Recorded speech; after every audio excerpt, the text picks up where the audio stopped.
Long before Rome rose, before Alexander marched, before history was written in ink, there was a war that began with a promise.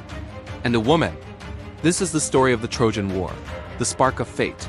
It begins not with swords but with gods.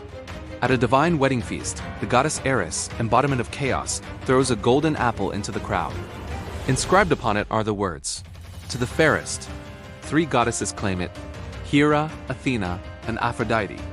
To settle the dispute, they turn to a mortal prince of Troy, Paris. Each offers him a bribe. Hera promises power. Athena offers wisdom and victory in war.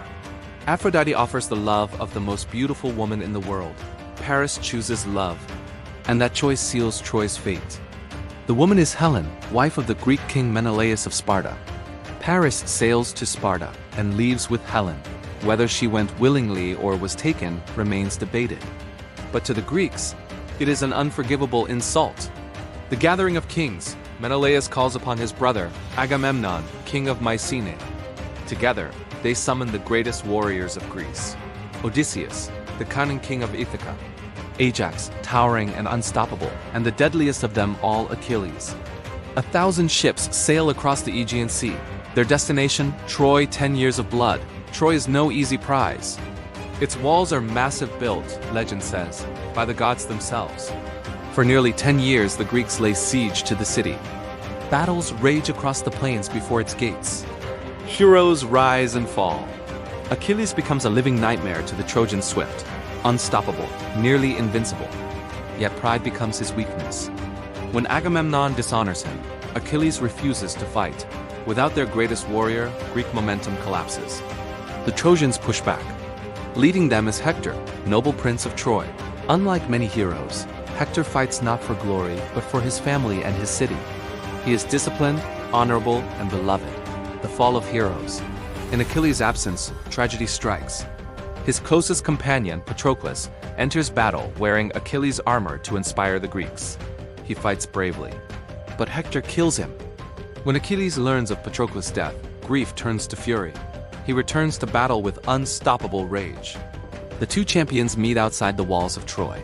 Hector stands alone. Achilles slays him and drags his body behind his chariot in vengeance. Even victory tastes bitter. Because fate waits for Achilles too.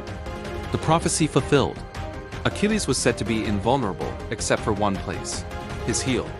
In the final stages of the war, Paris fires an arrow. Guided by the god Apollo, it strikes Achilles in that fatal spot. The greatest Greek warrior falls. Yet Troy still stands. The war seems endless. Until one man changes everything. The wooden horse. Odysseus devises a final plan. The Greeks build a massive wooden horse. Inside it, they hide elite soldiers. The rest of the army appears to sail away, abandoning the war. The Trojans find the horse. Despite warnings, they drag it inside their gates as a symbol of victory. That night, while Troy sleeps, Greek warriors emerge. They open the gates. The returning army storms in. Fire consumes the city. Swords flash in the dark. Troy falls. Aftermath. King Priam is slain. The city is destroyed. Survivors are enslaved or scattered. Helen returns to Sparta, but victory brings little joy. The Greek heroes face long cursed journeys home. Odysseus wanders for 10 years before reaching Ithaca. Many others never return. Legend or history? Was the Trojan War real? Archaeological excavations at Hizarlik in modern Turkey reveal layers of an ancient city destroyed around the late Bronze Age. It may not have unfolded exactly as told, but the story endured immortalized centuries later in epic poetry attributed to Homer. The Trojan War became more than history. It became myth, a tale of pride, love, honor, rage, and the terrible cost of war. For over 3,000 years, the name Troy has echoed through time. A reminder that even the mightiest walls can fall, and that sometimes the smallest choices change the fate of nations.